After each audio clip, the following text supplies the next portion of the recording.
Sai pin sẽ là chỗ nữa. Cậu đại nó tiền tao pin luôn.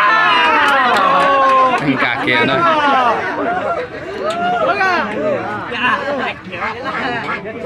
Có dậy tí tiền nữa, chụp hình sẽ đợi.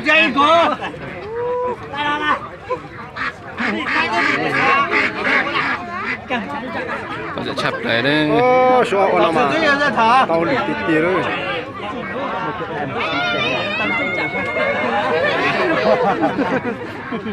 Có dậy chập đấy đấy, nó mà. 小心小心！ô là từ chưa cả tao không mà tao dương được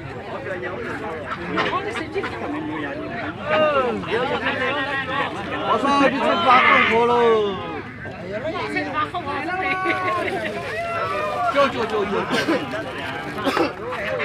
！Có dậy tiền đấy, chụp hình sẽ đợi đấy. chỉ có nhìn cả ha Mẹ à. nên đi chạy Đủ chưa? tôi tặng ít cải hết này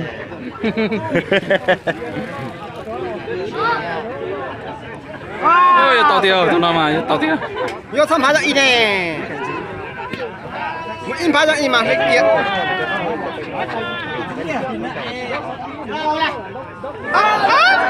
Cái gì vậy?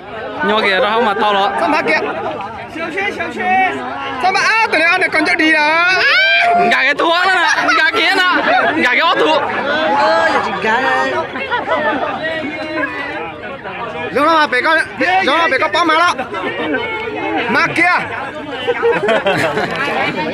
Mà kia. chủ này thì có gì vậy Không à, không à. Dập không à. Làm mấy tụi thay kia mà. À tôi phải có bóng mà đó. Rồi mà kia.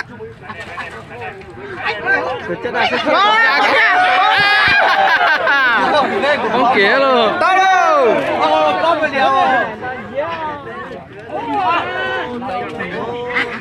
Tao kia tuần hả này.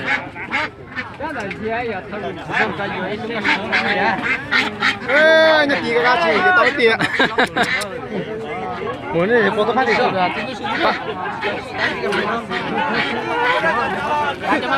Nhá, bây giờ đuổi con nhá.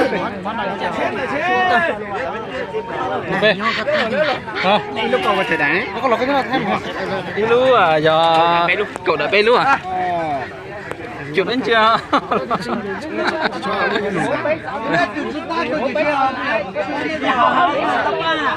Mà bé mà tao nói gì? Thì quý chuyện ta biết chỗ đấy tới tụi này. Đó,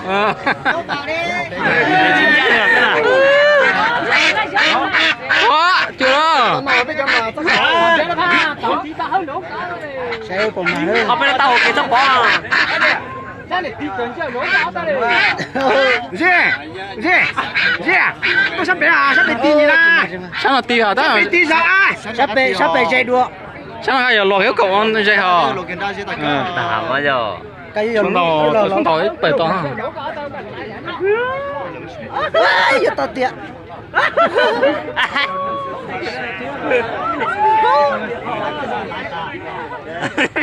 真大了，都在登陆，都在登陆，都在打边。对呀，吹走了，对呀，吹走。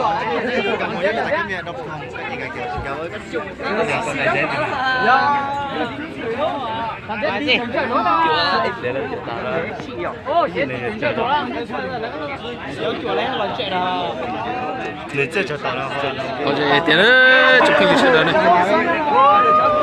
Tôi đó, tôi phải chỗ đó.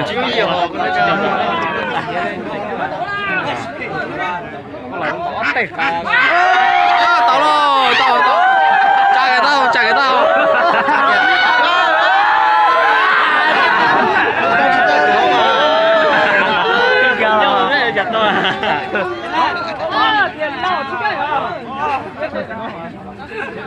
chỉ tới là来，做打杂，做打钱钱的。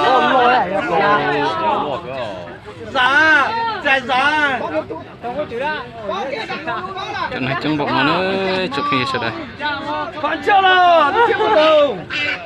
Cho 讲 nó 普通话有本事讲普通话。 coi nhà trò tôi chuột xin nữa. 又跑掉了。 Giờ ta nhà tôi vô giờ chuột xin nữa, chụp hình sẽ đợi này. trong thực tiền này Bé chụp này. Đấy tôi. này trong sập lại nó bây giờ tôi chịu nữa Chỗ ở chụp lại, có tao mà lại to. lá cứ tụi nói Nhớ con ba không? Tao mấy tụi cha chú nó là một chuyện nó